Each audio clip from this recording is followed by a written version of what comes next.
ரொம்ப டேஸ்ட்டாக இருக்குது தண்ணி, சில்லுன்னு இருக்குது. Hi friends, welcome to Sathvish world. இன்றைக்கி நம்ம எங்கே இருக்கோம் அப்படின்னா ஆந்திரா மாநிலத்தில் இருக்கிற ராமகிரின்ற ஊரில் தான் நம்ம இப்போது இருக்கோம். இந்த மலையை பார்க்குறீங்களே, இந்த மலை தான் நம்ம இப்போ ஏற போகிறோம் ஃப்ரெண்ட்ஸ். வாங்க போகலாம். இப்போது நம்ம இந்த கோவிலோட வரலாறு என்னன்றதை நம்ம கேட்டு தெரிஞ்சுப்போம். வாங்க பார்க்கலாம். ராமாயண காலத்தில் சீதா அம்மா ஹனுமார்கிட்ட ஒரு சிவலிங்கத்தை கொண்டு வர சொல்லி கட்டளையிடுறாங்க. ஹனுமாரும் கைலாசத்துலேருந்து சிவலிங்கத்தை கொண்டு வரும்போது அவருக்கு ரொம்ப தண்ணி தாகம் ஏற்பட்டிருக்கு.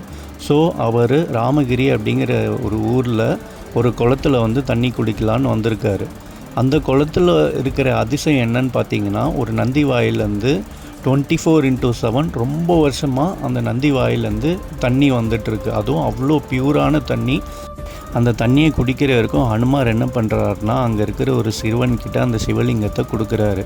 தண்ணியை குடிச்சிட்டு திரும்பி பார்க்கும்போது அந்த சிறுவன் அந்த சிவலிங்கத்தை நிலத்தில் வச்சிடுறாரு. ஸோ ரொம்பவே கோபமடைஞ்ச ஹனுமார் என்ன பண்ணுறாருனா, அந்த சிறுவனுக்கு சாபம் கொடுத்துட்றாரு.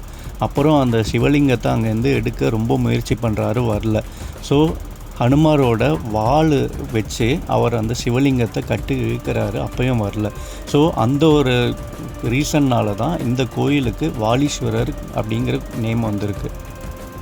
இதில் இன்னொரு முக்கியமான விஷயம் என்னென்னா, அந்த சிறுவன் தான் இந்த கோயிலை பாதுகாக்கிற காலபைரவர். நந்தி வாயிலேருந்து தண்ணி வர்றது எங்கேருந்து வருதுன்றதே இன்னி வரைக்குமே ஒரு அதிசயமாக தான் இருக்குது அப்படின்னு சொல்லி இந்த ஊர் மக்கள் சொல்கிறாங்க. இங்கே இருக்கிற ஊர் மக்கள், இங்கே பக்கத்தில் இருக்கிற ஊர் மக்கள் எல்லாருமே இங்கேருந்து தான் தண்ணி எடுத்துகிட்டு போகிறதாவும் அவங்களோட தினசரி தேவைக்கு யூஸ் பண்ணுறதாகவும் சொன்னாங்க. ரொம்பவே பியூராக இருந்துச்சு இந்த தண்ணி. அதை குடிக்கும் போதே ரொம்ப டேஸ்ட்டாக இருந்துச்சு. இந்த தண்ணி எத்தனை மலை தாண்டி வருதுன்றது தெரியல, ஆனால் எப்போவுமே வந்துட்டுருக்கு, வற்றாத தண்ணி அப்படின்னு சொல்லி சொன்னாங்க. இந்த கோவிலோட சிறப்பு என்னன்னு பார்த்திங்கன்னா, 8 வாரம் 8 விளக்கு ஒரு அர்ச்சனை பண்ணி ஒரு வேண்டுதல் வச்சோம் அப்படின்னா அந்த வேண்டுதல் கண்டிப்பாக நிறைவேறும் அப்படின்னு சொல்லிட்டு இந்த கோவிலோட ஐதீகம்னு சொன்னாங்க. இந்த பைரவர் கோவிலில் நிறைய வாகனங்கள் நீங்கள் பார்க்கலாம். இது ரொம்ப வித்தியாசமாக இருந்துச்சு. பல நூற்றாண்டு பழமை வாய்ந்த கோவில் அப்படின்றது நம்ம இந்த கோவிலுக்குள்ளே போகும்போதே நம்ம அதை கண்டிப்பாக ஃபீல் பண்ண முடியும். நிறைய வௌவாலும் இருக்குது. அந்த வாசனையே உங்களுக்கு கண்டிப்பாக தெரியும். ஆனால் இதை இன்னமும் ரொம்ப அற்புதமாக இதை மெயின்டைன் பண்ணுறாங்க இந்த கோவிலை. இந்த கோவிலோட டைமிங் நான் ஸ்க்ரீனில் மென்ஷன் பண்ணியிருக்கேன், வேணுன்றவங்க செக் பண்ணிக்கோங்க. இந்த கோவிலில் இன்னும் ஒரு அதிசயம் நடந்தது, இப்போ பார்க்கலாம். ஒரு பிஸ்கெட் பேக்கெட் வாங்கி ஓப்பன் பண்ணோடனே இவங்க எல்லாமே ஒருத்தர் மாற்றி ஒருத்தர் எங்களை சூழ்ந்துக்கிட்டாங்க. ஆனால் ஒருத்தருக்கு ஒருத்தர் சண்டை போடாமல் அவங்க இடத்துல போடுற பிஸ்கெட் மட்டும்தான் சாப்பிட்டாங்க. என்னவோ ரொம்ப சந்தோஷமாக இருந்துச்சு இந்த விஷயத்த நாங்கள் பண்ணும்போது. அவங்கள பார்த்த உடனே அவங்களுக்கு ஏதோ பண்ணணும்னு தோணுச்சு. எங்களால் முடிஞ்சதை நாங்கள் செஞ்சோம். வாயிலா ஜீவனுக்கு பண்ணது ரொம்பவே சந்தோஷமாக இருந்தது.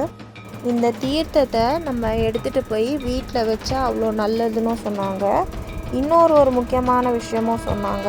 என்ன அப்படின்னா, பித்ருக்கள் சாந்தி பண்ணுறதும் இங்கே பண்ணுவாங்க அப்படின்றது சொன்னாங்க.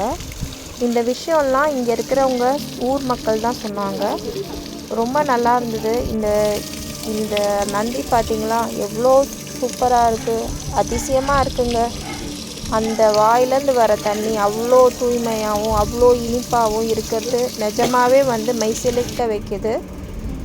அந்த குளத்துக்கு பக்கத்துலேயே ஒரு சிவலிங்கமும் இருக்குது. அந்த சிவலிங்கத்துக்கு பூஜையும் பண்ணியிருக்காங்க. நம்மளால் என்ன பூஜை முடியுமோ நம்ம அதை தாராளமாக பண்ணலாம். இப்போ நம்ம பார்த்துட்ருக்கிறது இந்த கோவிலோட பிரகார கோபுரத்தை தான் பார்க்குறீங்க. இங்கே விதவிதமான சிவலிங்கம் அவங்க அமைச்சிருக்கிறது ரொம்ப ரொம்ப அழகாக இருந்தது, ரொம்ப வித்தியாசமாக இருந்தது. இந்த சிவலிங்கம் எல்லாமே நம்ம திருவண்ணாமலையில் கிரிவலம் போகும்போது பார்க்கலாம். ஆனால் இங்கே இருக்கிற இன்னும் சில சிவலிங்கம் ரொம்ப அபூர்வமாகவும் இருந்தது. பார்க்குறதுக்கு மனசுக்கு ரொம்ப சந்தோஷமாக இருந்தது. இந்த சிவலிங்கம் ஒவ்வொன்றுமே ஒவ்வொரு விதமாக வேறுபடுது. இப்போ நம்ம பார்க்க போகிறது ஆஞ்சநேயர் வாலில் சுற்றி இருக்கிற சிவலிங்கத்தை தான் நம்ம இப்போ பார்க்குறோம். வாலீஸ்வரர் இவர் தான் இந்த கோவிலில் இருக்கிற சிவபெருமான். இவர் ஸ்வயம்பு லிங்கம்.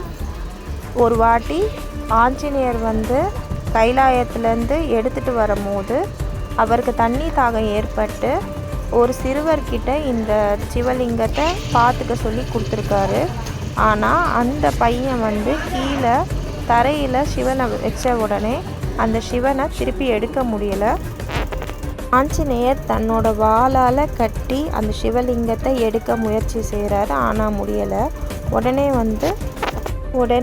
ஹனுமன் சாபம் கொடுத்துட்றாரு அந்த சிறுவனுக்கு.